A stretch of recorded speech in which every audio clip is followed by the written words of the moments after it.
Have you ever wondered why some chest exercises just don't seem to work, no matter how hard you try?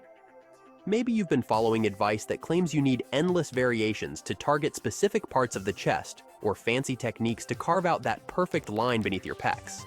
Let me tell you something. Most of that advice is either overcomplicated or plain wrong. The truth is, building a strong, defined chest is simpler than you think, if you know what really works. In this video, we're going to cut through the noise and focus on what actually matters. You don't need 10 different exercises, fancy setups, or extreme gimmicks. Instead, with the right approach and just a few key movements, you can build a chest that looks impressive and performs well. Along the way, I'll also bust some common myths about chest training, like the idea that you can target specific areas or sculpt some magic lower chest line with special exercises. By the end of this, you'll not only know what to do, but why it works. Let's start with one of the biggest misconceptions in chest training: the belief that you can target the upper, lower, or middle chest as if they're completely separate muscles. Here's the reality. Your chest works as one unified muscle group. Sure, you can emphasize certain parts, to some degree, based on angles and movements, but you're never isolating just one part. It's all connected.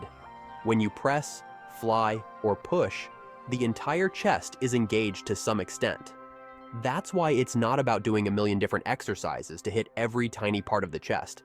It's about choosing the right ones that work the muscle as a whole. Now, let's talk about that line under the chest that everyone seems to obsess over.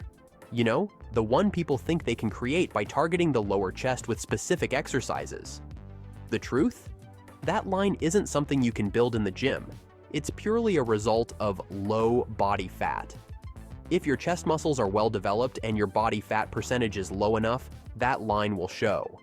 If not, no amount of lower chest targeting will make it appear. So instead of chasing myths, focus on what really matters: building a strong, balanced chest and keeping your body fat in check. So, what are the exercises that actually matter? The ones that should form the foundation of your chest training? First up is the flat bench press. This classic movement is popular for a reason. It works. There's a strong correlation between how much you can bench and the size of your chest. Whether you're using a barbell or dumbbells, the flat bench press is a powerhouse for overall chest development. But remember, it's not just about moving heavy weights. Focus on good form and a full range of motion to really engage the chest. Next on the list is the incline dumbbell press. This is one of the best ways to emphasize the upper chest, which tends to be underdeveloped in most people. The key here is to avoid setting the incline too high. Most people make the mistake of cranking it up to 45 degrees or more, which shifts too much of the load to the shoulders. Instead, keep the incline between 15 and 30 degrees. This slight angle is enough to target the upper chest without compromising form or reducing the effectiveness of the movement. Finally, we have machine-based exercises, like the pec deck or hammer strength machines. These are great for achieving a full range of motion and getting a strong contraction in the chest. The key here is to pick a machine that feels comfortable and allows you to control the movement from start to finish. Whether it's an incline machine or a flat one, the goal is the same. Start with a stretch at the bottom and finish with a strong squeeze at the top. Here's the thing. These three exercises, flat bench press, incline dumbbell press, and a machine variation, are all you need for a solid chest workout. You don't need 10 different variations or endless sets. Focus on these three movements, and you'll be ahead of most people in the gym. But what about the exercises you should avoid? There are some that are either overrated or downright risky, especially if you're not performing them correctly. Let's start with dips. While dips can be great for triceps, they're often overhyped for chest development. Most people perform them with poor form, which puts unnecessary strain on the shoulders. If you're going to do dips, you need to lean forward significantly to engage the chest. Otherwise, you're better off skipping them altogether. Another overrated exercise is the decline bench press. The idea here is to target the lower chest, But as we've already discussed, the lower chest isn't something you need to isolate. The decline bench press shortens the range of motion and puts you in a position that's more likely to lead to injury. Stick to flat and incline presses for a safer and more effective chest workout. And finally, the worst exercise you can do is the one you hate. If there's a movement you absolutely dread, chances are you're not going to perform it with the intensity and focus needed to make it effective. Training should be something you enjoy, not a chore. If you hate bench pressing but love dumbbell presses, go with dumbbells. If you prefer machine work over free weights, use the machines. The key is to pick exercises you enjoy and can perform consistently. Speaking of consistency, let's talk about how much you should actually train your chest. Contrary to popular belief, you don't need to destroy your chest with endless sets every week. 2 to 3 exercises per session, done with proper intensity, are more than enough. Aim for 10 to 20 hard sets per week, spread across 2 or 3 sessions. Hard sets mean you're pushing yourself close to failure, not just going through the motions. And remember, more isn't always better. If you're training with real intensity, you don't need endless volume. Let's dive deeper into the idea of training smarter, not harder. One of the biggest mistakes people make in chest training is overcomplicating their workouts. They think that more exercises, more sets, and more time in the gym automatically mean better results. But here's the truth. Your chest doesn't grow because of how long you spend in the gym or how many exercises you throw at it. It grows because of the quality of your training. Every set, every rep, and every exercise should have a purpose. If you're just going through the motions, you're not maximizing your potential. Progressive overload is one of the most important principles in any training program, including chest workouts. This simply means gradually increasing the demands you place on your muscles over time, whether it's adding more weight, doing more reps, or improving your form. The goal is to consistently challenge your chest muscles. But don't confuse progressive overload with ego lifting. Throwing on more weight than you can handle might impress your friends, but it won't do much for your chest, and it could lead to injury. Form is king when it comes to chest training. Let's take the bench press as an example. A proper bench press isn't just about moving the bar from point A to point B.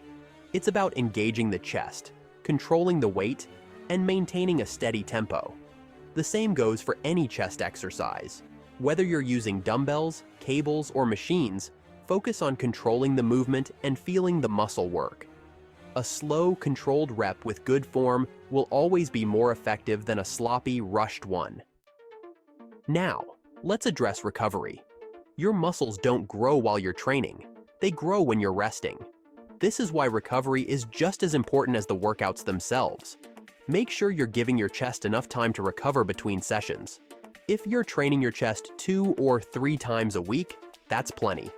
And don't forget about the basics: sleep, nutrition, and stress management. These factors play a huge role in your ability to recover and build muscle. Speaking of nutrition, let's briefly touch on how your diet impacts your chest development. Building muscle requires a calorie surplus, which means you need to eat more calories than you burn. But it's not just about eating more. It's about eating the right foods.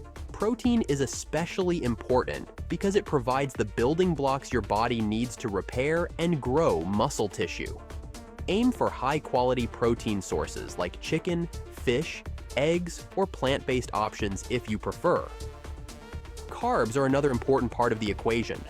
They provide the energy your body needs to fuel intense workouts. Without enough carbs, you'll struggle to push yourself during those heavy sets of bench presses or incline dumbbell presses.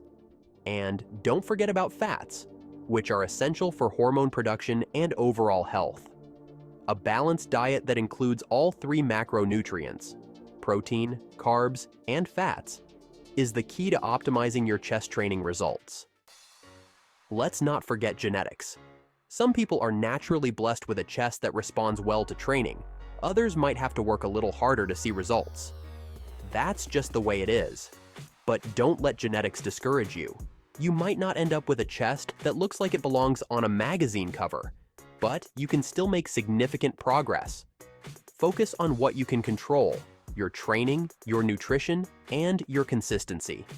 Another factor that often gets overlooked is body fat percentage. As we mentioned earlier, a well-defined chest isn't just about muscle size. It's also about having low enough body fat to reveal the muscle underneath. If your goal is to have a sculpted, defined chest, you'll need to focus on both building muscle and losing fat. This means combining effective chest training with a diet that helps you achieve a leaner physique. One common question people ask is whether they should train their chest with heavy weights or lighter weights with more reps. The answer? Both approaches can be effective, depending on your goals. Heavy weights with lower reps are great for building strength and muscle size, while lighter weights with higher reps can help improve muscular endurance and definition. The key is to include a mix of both in your training program. Now, let's circle back to the idea of choosing exercises you enjoy. This might sound simple, but it's one of the most important pieces of advice I can give you. If you love the exercises you're doing, you're more likely to stick with your program and push yourself during your workouts. On the other hand, if you hate your training routine, you're probably not going to put in the effort needed to see results. So find movements that you genuinely enjoy and make them the foundation of your chest workouts. As we start to wrap things up, let's recap some of the key takeaways from this video. First, focus on quality over quantity. You don't need a million exercises or endless sets to build a great chest. Stick to a few key movements, like the flat bench press, incline dumbbell press, and a machine variation, and execute them with good form and intensity.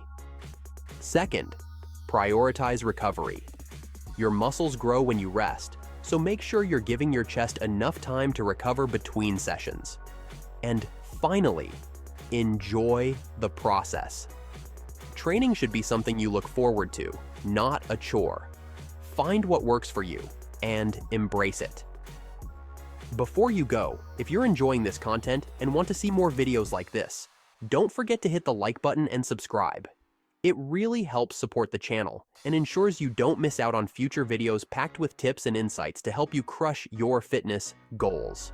And if you're ready to keep learning, click on one of the videos on the left or right to dive deeper into training and nutrition strategies that can take your results to the next level. Thanks for watching, and I'll see you in the next video.